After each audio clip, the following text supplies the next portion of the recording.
தமிழ்நாடு மாணவர்களுக்கு பேரிழப்பு ஏற்பட்டிருக்கிறது. 650 மருத்துவ இடங்கள் தமிழ்நாடு அரசின் கையிலிருந்து மத்திய அரசின் கைகளுக்கு போய்விட்டது. இதனால என்ன ஆகும்னா, அரசு பள்ளி மாணவர்கள் மருத்துவக் கல்லூரியில சேர முடியாது. இந்த குறிப்பிட்ட மருத்துவக் கல்லூரியில மெரிட்ல சேரக்கூடிய மாணவர்கள் 4.5 லட்சம் ரூபாய் ஃபீஸ் கட்டி சேர்ந்துட்டு இருந்தாங்க இது வரைக்கும். இனிமேல் 25 லட்சம் ரூபாய் கட்டி தான் சேரணும். அப்படி சேரக்கூடிய நிலையிலையும் அந்த மாணவன் இந்திய மாணவர்களோடு போட்டி போடணும். இன்னைக்கு 85% மாணவர்கள் தமிழ்நாடு மருத்துவக் கல்லூரிகள்ல தமிழ்நாட்டு மாணவன் தான் சேர முடியும். ஆனா இனிமேல் தமிழ்நாட்டில் இருக்கக்கூடிய அந்த நிகர்நிலை பல்கலைக்கழகங்களில் 50% 60% வெளி மாநிலத்திலிருந்து உள்ள வந்துருவான். அதுவும் போச்சு. இவ்வளவு பெரிய பேரிழப்பு இன்றைக்கு தமிழ்நாட்டுக்கு ஏற்பட்டிருக்கு. நான் கேட்கிறேன், ஒரு காலேஜ் நிகர்நிலை பல்கலைக்கழகம் ஆயிருச்சுன்னா 5 லட்சம் ரூபாய் ஃபீஸ் எப்படி 25 லட்சம் ரூபாய் ஆகும்? மோடிஜி அவர்களே, தர்மேந்திர பிரதான் அவர்களே, என்ன சிஸ்டம் வச்சிருக்கீங்க? இதுதான் புதிய கல்விக் கொள்கையா? இதனால பாதிக்கப்படக்கூடியது யாரு? தமிழ்நாட்டு மாணவர்கள். மாணவர்களே, இந்த சமயத்துல தமிழ்நாட்டில் இருக்கக்கூடிய ஒவ்வொரு மாணவனும் வெடிச்சு கிளம்பலினா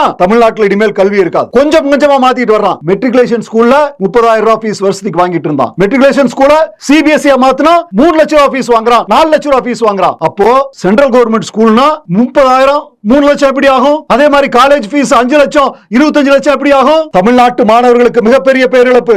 கொதிச்சு எழ வேண்டும். ஆங்காங்க இருக்கின்ற கல்லூரி மாணவர்கள், மருத்துவக் கல்லூரி மாணவர்கள், பொறியியல் கல்லூரி மாணவர்கள் இன்னைக்கு மெடிக்கல் சீட்டுக்கு வந்ததுதான் நாளைக்கு இன்ஜினியரிங் சீட்டுக்கு வரும். தொடர்ச்சியா தமிழ்நாட்டு மாணவர்கள் அழிக்கப்பட்டு விடுவார்கள். தமிழ்நாட்டினுடைய மாணவர்களுடைய உரிமை பறிபோய்விடும். எல்லா மாணவர்களும், தமிழ்நாட்டில் எல்லா கல்லூரிகளில் இருக்கிற மாணவர்களும் வெளியே வந்து போராடுவதற்கு தயாராக இருக்க வேண்டும். இந்த சீட்டு இந்த கல்லூரிய நிகர்நிலை பல்கலைக்கழகமாக மாற்றக்கூடாது. திருப்பி தமிழ்நாடு அரசினுடைய டாக்டர் எம்ஜிஆர் யூனிவர்சிட்டிக்கு கீழே தான் இந்த காலேஜ் செயல்படணும். மத்திய அரசாங்கம் திருப்பி கொடுக்கணும். மாநில அரசாங்கம் இதை வாங்கறதுக்கு கூடிய முயற்சிகளை மேற்கொள்ளணும். இனிமேல் தமிழ்நாட்டில் இருக்கக்கூடிய கல்லூரிகள், தமிழ்நாடு அரசின் கட்டுப்பாட்டில் இருக்கின்ற கல்லூரிகள் நிகர்நிலை பல்கலைக்கழகமாக உருவாகக்கூடாது. அப்படி ஒரு சட்டம் இருந்தால் மத்திய அரசு மாத்தணும். மத்திய அரசு எங்க யாருக்காக இருக்கு? மக்களுக்காக தானே. அப்போ நீ மட்டும் எப்படி இவ்வளவு ஃபீஸ் வாங்குவ?